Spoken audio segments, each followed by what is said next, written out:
Buenos días, estudiantes de noveno semestre de la Facultad de Medicina, cumpliendo con las disposiciones actuales en respuesta a las políticas de contención para la epidemia que estamos padeciendo actualmente como prestadores de salud y con nuestra responsabilidad social y ética que nos atañe, vamos a realizar nuestra clase de manera virtual.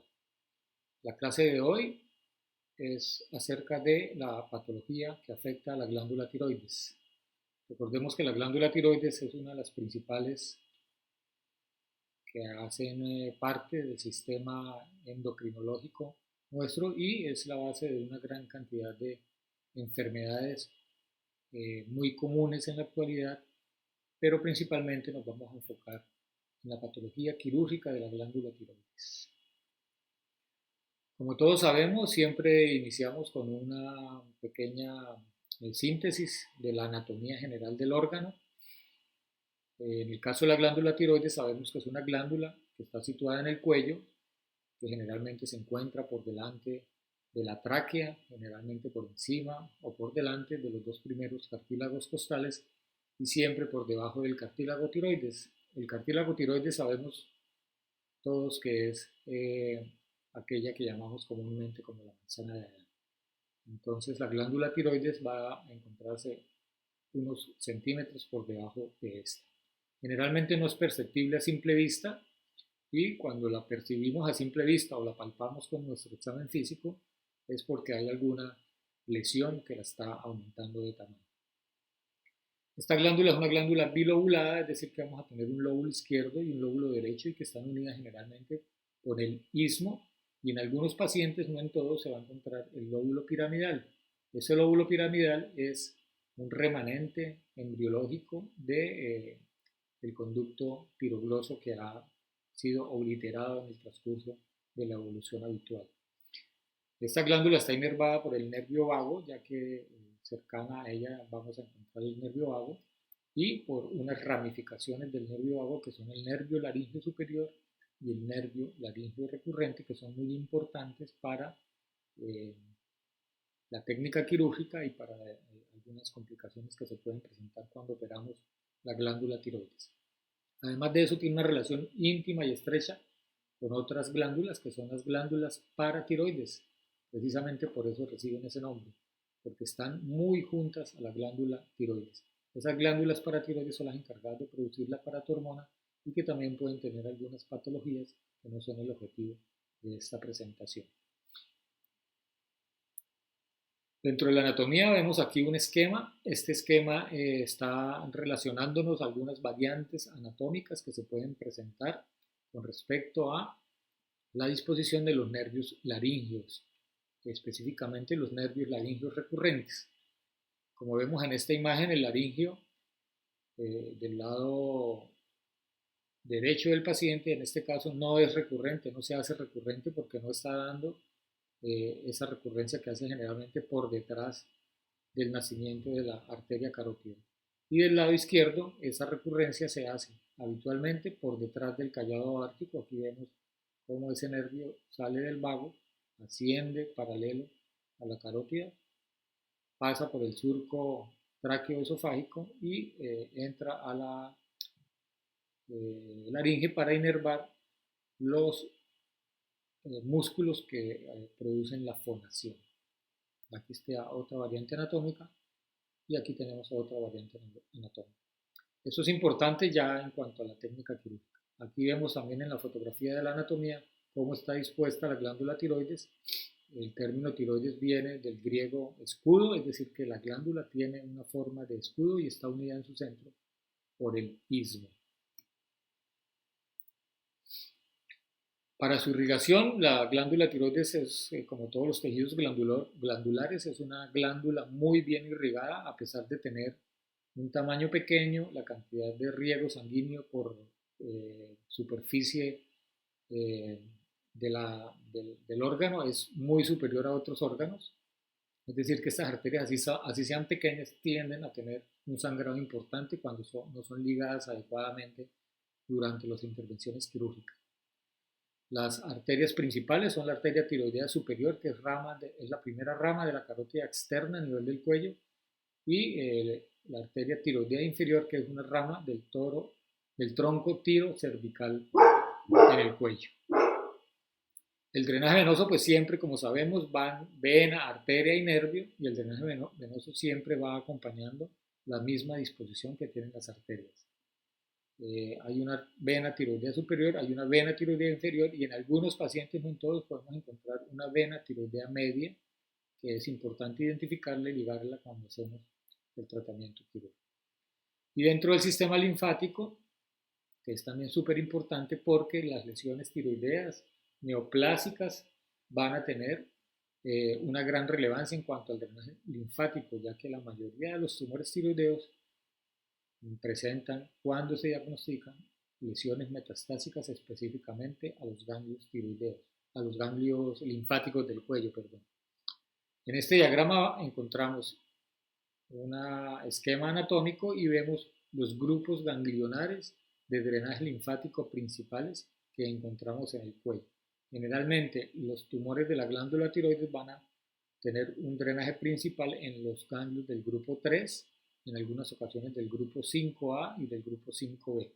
Y el primer estadio ganglionar de drenaje es el grupo 6, que son los ganglios centrales del cuello. Es muy raro, pero se pueden presentar también metástasis o lesión metastásica ganglionar a los grupos de la parte superior o los suprahomoioideos, que son estos 4 grupos, el 1A, el 1B, el 2A y el 2B. Esto es importante para cuando realizamos el examen físico del cuello y cuando queremos determinar qué grupos ganglionares están comprometidos. Lo veremos un poco más adelante cuando hablemos ya en sí de neoplasias de la glándula tiroides. Este es otro esquema anatómico de la disposición de la glándula. Fíjense cómo hay una gran irrigación sanguínea y hay un gran drenaje linfático. Recordemos que la glándula tiroides produce unas hormonas importantísimas para el funcionamiento y la homeostasis completa del organismo. Todo el organismo del ser humano tiene que ver con la producción de hormona tiroidea. De ahí que una de las enfermedades más comunes que atañen al funcionamiento de la glándula tiroides sea el hipotiroidismo clínico y el hipotiroidismo subclínico. Con menor frecuencia encontramos hipertiroidismo. Es importante toda esta irrigación precisamente para cuando hacemos las intervenciones quirúrgicas. Fíjense cómo el pedículo superior tiene una estrecha relación con este nervio que vemos aquí, que es el nervio laríngeo superior. Van ustedes a investigar y seguramente en los comentarios de esta clase espero que todos hagan un comentario, especie de foro académico en el cual me indiquen qué pasa cuando hay una lesión del nervio laríngeo superior en una tiroidectomía y qué pasa cuando hay una lesión del nervio laríngeo recurrente. ¿Qué pasa cuando es una lesión de un solo lado y qué pasa cuando la lesión es de ambos lados? Aquí están todas las irrigaciones y las relaciones con los grandes vasos del cuello. Fíjense la cercanía que hay con la carótida común y con la vena yugular interna. Bien, aquí está la carótida común del otro lado y la vena yugular interna. Aquí está la arteria tiroidea superior y por aquí abajito encontraremos detrás de la glándula la arteria tiroidea inferior. Estos son los grupos del primer estadio ganglionar, que es el grupo 6, los ganglios de la región central del cuello. ¿De acuerdo? Dentro de la patología quirúrgica más común, pues vamos a empezar a hablar de las patologías benignas del cuello, que pueden ser tratadas o no con manejo quirúrgico. Dentro de la patología quirúrgica tenemos los bocios no funcionantes, que son muy comunes, generalmente es la patología benigna más frecuente. Sin embargo, esos bocios no funcionantes pueden progresar hacia bocios multinodulares y si su crecimiento es muy importante, podemos encontrar los bocios en la región retroesternal, es decir, que la extensión de la enfermedad se hace distalmente hacia el mediastino anterior. Estos son los más comúnmente intervenidos de manera quirúrgica para la patología benigna del cuello, los bocios. Y los bocios están relacionados con una deficiencia de yodo. Anteriormente veíamos con mucha frecuencia pacientes que tenían aumentos grandes de los bocios del cuello y eran esas señoras generalmente que tenían lo que llamábamos antes coto. Hoy en día, con la iodización de la sal de cocina, todo el país está protegido con la iodización de la sal y eso ha hecho que la cantidad de bocios no funcionantes o bocios multinodulares haya descendido dramáticamente. Sin embargo, no es infrecuente que encontremos pacientes con estas patologías. Muy importante que los bocios multinodulares con frecuencia pueden esconder, especialmente en hombres, de generación neoplásica en esos múltiples nódulos que se encuentran. Y otro aspecto importante es el nódulo tiroideo, que es una lesión muy frecuente, es más frecuente en mujeres, son nódulos únicos y solitarios en el cuello, que son de importancia clínica. Más adelante veremos cómo es el enfoque del nódulo tiroideo. Esta es una imagen, pues, de la clásica presentación de un bocio tiroideo. Es una mujer en la edad media de la vida, aproximadamente entre 40 y 50 años, que se presenta con esta aparición de una masa en el cuello. En la región central, de consistencia blanda probablemente, poco adherida a los planos profundos y que generalmente no causa ninguna alteración de la función hormonal de la glándula tiroidea. Esto probablemente podemos decir solamente con el examen físico que es un bocio de entrada. Ya de acuerdo a las características de la lesión, el tamaño del bocio y los síntomas que presenta, que generalmente pueden ser de disfagia, atoros ocasionales o cambios en la voz, hacen que el cirujano determine en qué momento debe ser intervenido, pero casi siempre son de manejo quirúrgico. Este es el aspecto ya de una pieza quirúrgica extraída de un paciente con un gran bocio que tenía un componente ísmico, un componente en el lado izquierdo, comprometido también el lóbulo piramidal, como lo vemos aquí, y con múltiples nodulaciones en todo su territorio. Esta es la imagen típica de un bocio multinodular después de ser extraído en un procedimiento quirúrgico. Bien, ahora vamos a entrar a revisar un poquillo acerca de cuál es el enfoque diagnóstico y terapéutico del nódulo tiroideo. Generalmente los nódulos tiroideos son asintomáticos. Muchas veces se encuentran en ecografías realizadas de manera rutinaria, ya sea como hallazgos inespecíficos de una consulta, de un examen físico, o porque el paciente refiere alguna sintomatología relacionada con la presencia de una lesión tiroidea. Esa sintomatología, como les dije anteriormente, pueden ser cambios en la voz, dolores laringeos recurrentes, en ocasiones algo de disfagia o en ocasiones simplemente porque el mismo paciente se detecta la presencia en el cuello de un aumento de su volumen. Entonces, cuando encontramos un nódulo tiroideo, hay que hacer pues obviamente una anamnesis, como en todos los casos, una exploración física juiciosa del cuello y solicitar una TSH sérica. Fíjense que aquí no estamos hablando en ningún momento de hormonas tiroideas, de T3, T4, etcétera. Simplemente con una TH sérica, ese valor de TSH nos va a hacer pensar si realmente el paciente tiene o no tiene una alteración de la función endocrina de la glándula. Si la TSH está baja, debemos hacer una gammagrafía. Esa gammagrafía nos va a decir si el nódulo es funcional o no. Cuando el nódulo es funcional, es decir, que produce una gran cantidad de hormona, vamos a encontrar en la gammagrafía un reporte como un nódulo caliente. Allí estamos en presencia de un nódulo funcional y muy probablemente ese nódulo funcional debe ser evaluado y tratado, ya sea con iodo radioactivo a dosis bajas o con tratamiento quirúrgico. Si la gammagrafía nos reporta que el nódulo es un nódulo frío, pasaremos a la siguiente opción del algoritmo de tratamiento.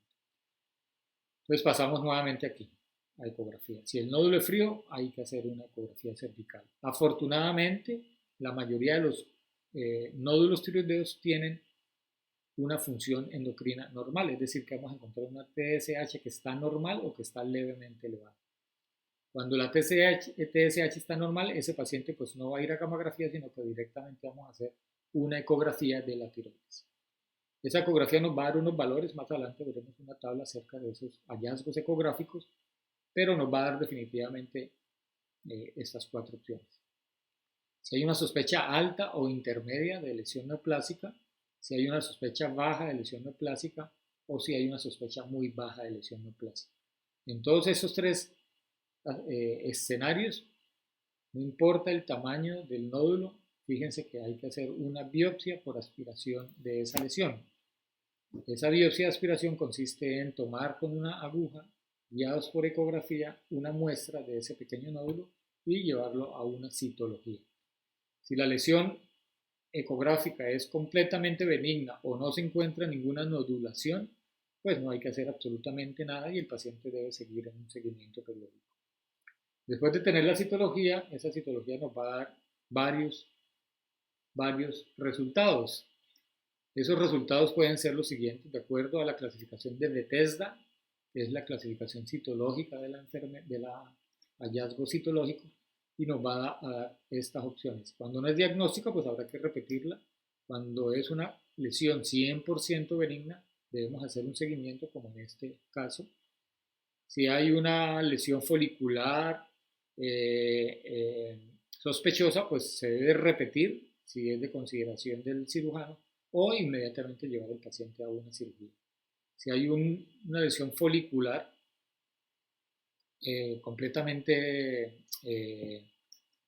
identificada en la citología, si hay sospecha de enfermedad neoplásica o si definitivamente es 100% la citología compatible con enfermedad maligna, pues ese paciente debe ir a una cirugía de ese lóbulo tiroideo.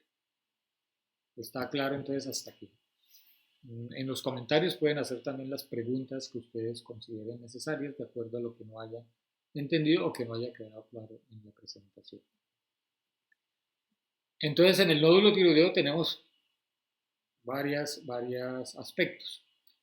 Ya vimos el algoritmo es muy claro en determinar cuáles pacientes van a ser llevados a cirugía y cuáles no. Sin embargo, estos otros ítems deben ser tenidos en cuenta. Si el paciente tiene síntomas compresivos o inflamatorios locales, sin importar los hallazgos citológicos, pues el paciente seguramente se determinará si es o no quirúrgico. Si es hiperfuncional el nódulo tiroideo, pues ya determinamos según el algoritmo si es hiperfuncional, es decir, que es un nódulo caliente, o terapia con yodo radioactivo o tratamiento quirúrgico. Si hay neoplasia maligna diagnosticada con citología o es sospechosa la enfermedad, se debe llevar a cirugía. Recordemos que de todos estos nódulos tiroideos, el 95% de ellos son benignos y de los malignos, de los que son diagnosticados como malignos, el 90% de los nódulos tiroideos son carcinomas papilares de la tiroides. Tenerlo en cuenta siempre porque la enfermedad más común de la tiroides es, en cuanto a neoplasias, el carcinoma papilar de la tiroides. Como les decía antes, entonces en el reporte ecográfico vamos a encontrar todas estas posibilidades de diagnóstico. En la parte superior vamos a encontrar, de acuerdo al riesgo de malignidad, estas lesiones: microcalcificaciones, nódulo hipoecogénico con bordes irregulares, o una lesión también hipoecogénica con bordes irregulares, que la lesión sea mayor la altura que la anchura del nódulo, que haya extensión alrededor de esa lesión, que hayan calcificaciones nuevamente o interrupción del borde de la lesión encontrada en la ecografía, o que hayan adenopatías alrededor del nódulo tiroideo que encontramos.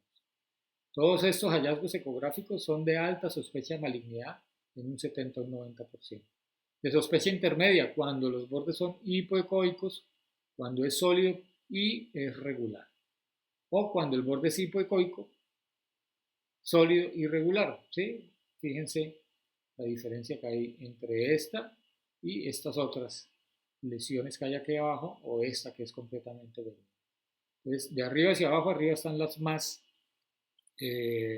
sospechosas de malignidad y aquí en la parte inferior las de menos sospecha. Sin embargo, fíjense que a pesar de que son sospechas bajas, el porcentaje de aparición de lesión neoplásica puede ser hasta del 3% en los mejores casos, ¿no? Lesiones parcialmente quísticas con características sospechosas, de características espongiformes. En este, por ejemplo, hay una combinación entre una lesión parcialmente quística y un área sólida excéntrica, hace sospechar neoplasia en un 5 o un 10% de los casos. Esto hace referencia a la clasificación TIRADS, TIRADS. Lo van a investigar también qué es TIRADS, cómo se manifiesta y cuál es la clasificación, y en los comentarios también espero, con la firma de cada uno obviamente para saber quiénes han participado, esta investigación acerca de TIRADS. De acuerdo a la citología, entonces vamos a tener también otra clasificación. Recuerden que en medicina tenemos clasificaciones para todo y las clasificaciones en lo que nos van a ayudar es en determinar cuál es el paso a seguir cuando encasillamos un paciente en alguna de estas clasificaciones. Tenemos la clasificación de Bethesda. Bethesda viene del sitio donde se hizo el consenso de expertos para poder determinar cuál es la conducta a seguir de acuerdo a cada uno de los informes citológicos. Entonces tenemos que el Bethesda 1 es cuando no hay diagnóstico, no es un diagnóstico definitivo y lo que se debe hacer es repetir la biopsia con una técnica de imagen. El Bethesda 2 es cuando el patólogo nos informa que definitivamente las células que se ven en la toma de la citología son 100% benignas. La tasa de malignidad es del 0 al 3% y lo único que hay que hacer es un seguimiento clínico. Cuando es un Bethesda 3, es decir que tenemos una atipia de significado incierto o una lesión folicular de significado incierto, estas son las siglas en inglés, tenemos una posibilidad de un 5 o un 15% de neoplasia y el tratamiento es o repetir la biopsia, porque es algo incierto, o de acuerdo a los criterios del cirujano y los factores de riesgo de cada paciente, llevar el paciente a una lobectomía parcial, ¿sí? Es decir, a retirar un lóbulo de la glándula donde se encuentre el nódulo del cual tomamos la información. Si es un Bethesda 4 significa que es un NF, que es una neoplasia folicular o una sospecha de neoplasia folicular de células de Hurtel. En estos casos tenemos un riesgo del 15 al 30% y el tratamiento es hacer una lobectomía. Siempre que tenemos un Bethesda 4 vamos a hacer una lobectomía. Si hay algún factor de riesgo o alguna sospecha de que haya lesión en ambos lóbulos, se hará una tiroidectomía total. El Bethesda 5 es aquel que es sospechoso de malignidad, es decir, que en un 60 o un 75% vamos a encontrar cáncer. Por eso el tratamiento o es una lobectomía de acuerdo al tamaño de la lesión o es una tiroidectomía total. Y en el caso del Bethesda 6, que ya es confirmado que hay una enfermedad neoplásica, pues el tratamiento va a ser la tiroidectomía total y vaciamiento de acuerdo al protocolo de cada institución o a la definición que haga cada cirujano. Los vaciamientos casi siempre se hacen centrales cuando no hay identificación de metástasis en los ganglios del cuerpo. Vaciamiento central, tiroidectomía total con vaciamiento central. Bien, ahora una vez ya hemos hecho el enfoque diagnóstico y terapéutico del nódulo tiroideo, entramos ya de lleno ahora sí a las neoplasias tiroideas. Con mucho el carcinoma papilar, es decir, en el 90% de los casos de neoplasias malignas de la tiroides, el carcinoma papilar es el más frecuente, llevándose casi que el 90% de los casos, seguido por el carcinoma folicular, con muchísima menor frecuencia el medular, o los carcinomas anaplásicos, que es una desdiferenciación celular de los carcinomas que tenemos anteriormente. Y en muy raras ocasiones podemos encontrar linfomas tiroideos. Aquí hay un link, vamos a ver si nos corre. Este link es un pequeño video, espero que lo oigan con atención. Son 2 minuticos.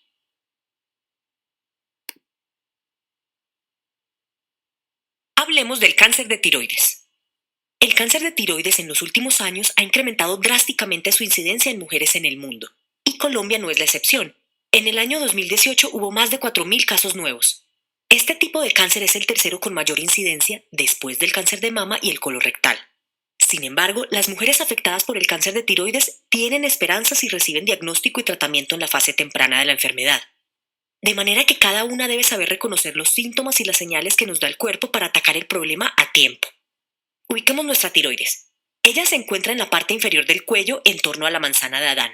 Su función es participar en la producción de dos hormonas para regular el metabolismo de los tejidos. Es decir, que la tiroides ayuda a órganos como el corazón, el cerebro, el intestino, el útero o la piel, entre muchos otros, a mantener su integridad y cumplir funciones vitales para nuestro organismo. Por lo tanto, es fundamental estar atentos a los síntomas que puede presentar el cáncer de tiroides y consultar con un médico para lograr un diagnóstico temprano y tener mejores posibilidades con el tratamiento. Entonces, ¿qué señales debemos buscar? Ya sabemos que el cáncer se manifiesta en la forma de tumores, pero también podemos encontrar nódulos o quistes que serían signos tempranos y nos podrían dar una advertencia. Se trata de protuberancias que no son fáciles de encontrar con el tacto, pero que pueden generar dificultad para pasar bebidas o alimentos, ronquera o cansancio al hablar, incluso dificultad para respirar o tos constante. Ahora, es importante aclarar que no todos los nódulos o quistes se asocian con el cáncer, pero lo mejor es salir de dudas. Toca tu cuello buscando bolitas extrañas y presta atención a los síntomas que acabamos de describir. Consulta con tu médico para que haga los exámenes de diagnóstico adecuados, como ecografías, biopsias de la tiroides o de los ganglios cervicales y exámenes de sangre. Después del diagnóstico, el tratamiento inicial es una cirugía en la que se extrae la tiroides y ocasionalmente los ganglios que se encuentran en el cuello. En algunos casos se administra yodo radiactivo en forma de tabletas para eliminar células cancerosas que pueden quedar en el cuello. Y finalmente, en casos extremos, hay medicamentos dirigidos a la actividad molecular de la célula o radiaciones sobre el área afectada. Recuerda que con el cáncer de tiroides un diagnóstico temprano significa recibir a tiempo el tratamiento que te ayudará a vivir mejor.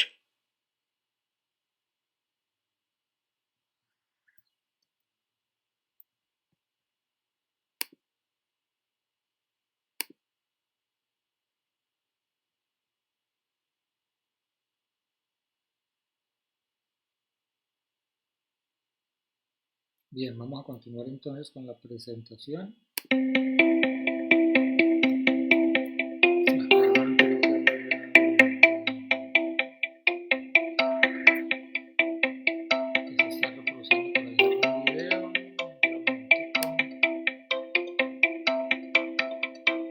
El cáncer de tiroides.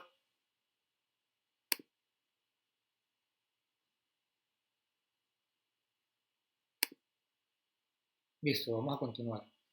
Entonces, el cáncer de tiroides, nos referimos siempre cuando hablamos de cáncer de tiroides a los cánceres diferenciados de la glándula tiroides, es decir, que son derivados siempre de células foliculares y pueden ser de dos tipos, el papilar o el folicular. Obviamente, cada uno de ellos va a tener una serie de subclasificaciones de acuerdo al predominio celular de cada uno de ellos. Como les decía antes, pues el 90% son los papilares, casi que el resto, el 10%, son foliculares, un poquito menos de pronto porque hay que meter allá a los anaplásicos, hay que meter allí a los linfomas tiroideos. Configuran un 2% del total de los cánceres diagnosticados y con mayor frecuencia afecta a mujeres en una proporción de 2 a 1, generalmente a mujeres mayores de 45 años, sin embargo, se puede presentar incluso desde la infancia.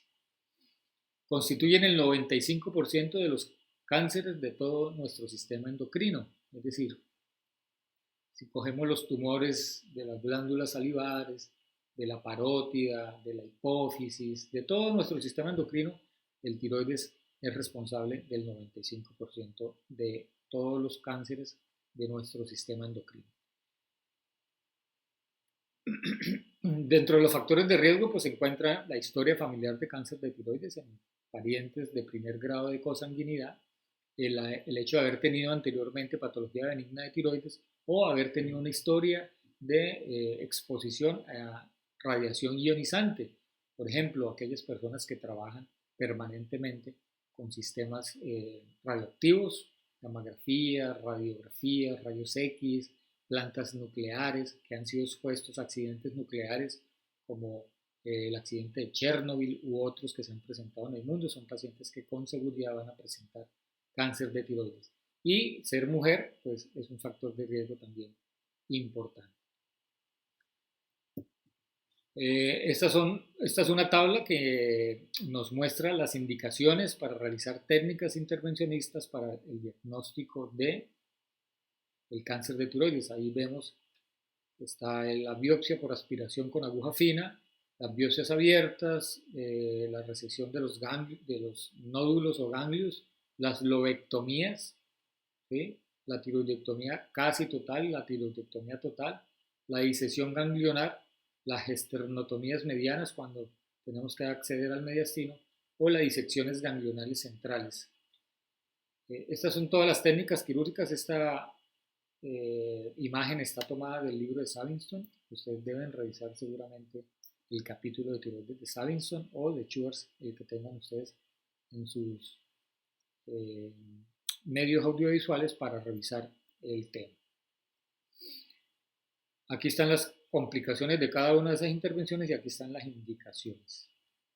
En general nosotros lo que hacemos cuando tenemos el diagnóstico de cáncer papilar de tiroides, que generalmente es multifocal y que tiene una diseminación linfática, es hacer un tratamiento con tiroidectomía total y con un vaciamiento central, que puede ser profiláctico cuando los ganglios no están clínicamente comprometidos y terapéutico cuando esos ganglios ya han demostrado que tienen metástasis.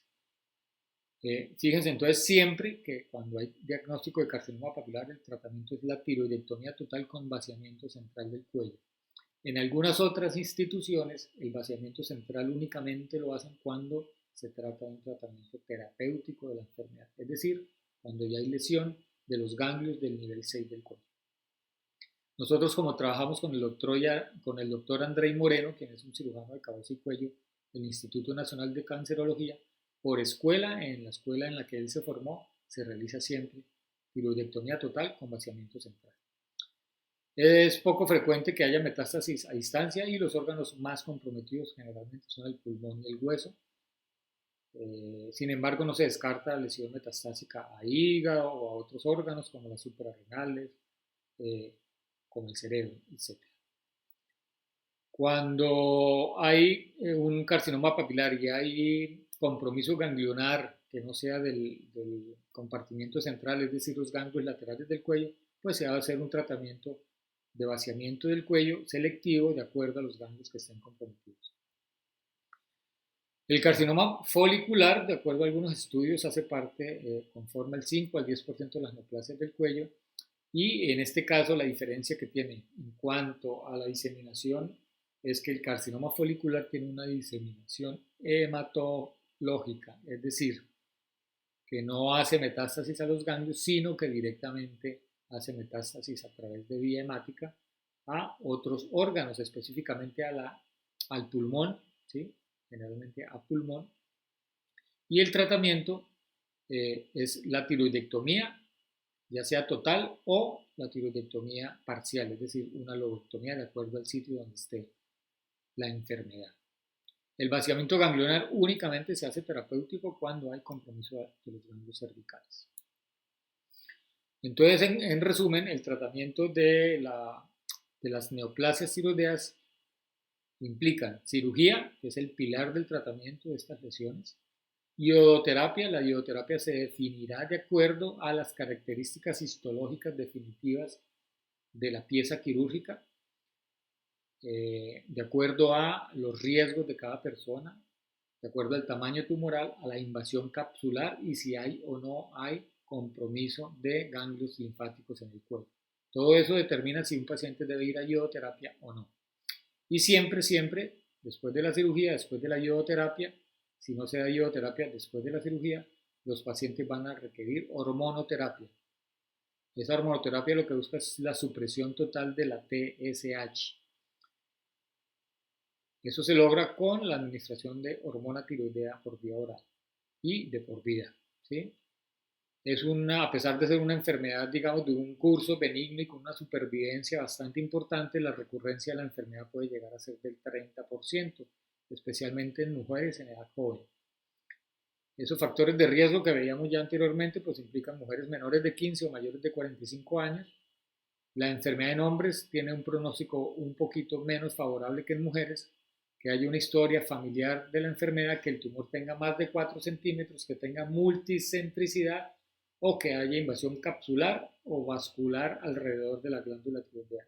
Todos esos factores de riesgo hacen que tengamos que ser más atentos en cuanto al seguimiento de los pacientes tratados. Bien, muchachos, les agradezco mucho por asistir a esta clase virtual. Espero que sigamos comprometidos con nuestro compromiso social para con la epidemia que estamos padeciendo. Quedémonos en la casa, protejamos a nuestros familiares y sigamos con nuestras actividades que podamos realizar en el hogar. Muchas gracias, espero sus comentarios en la presentación. Recuerden que tienen un par de tareas que se las dejé al principio de la presentación. Las lesiones de los nervios laringeos, el superior y los recurrentes y el T-RAX. Si tienen dudas acerca de la presentación, preguntas, lo que ustedes quieran hacer lo pueden dejar en los comentarios y con gusto les estaré respondiendo. Muchas gracias. Recuerden, compromiso con sus familias, con ustedes mismos y con la sociedad. Sigamos adelante. Un abrazo a todos.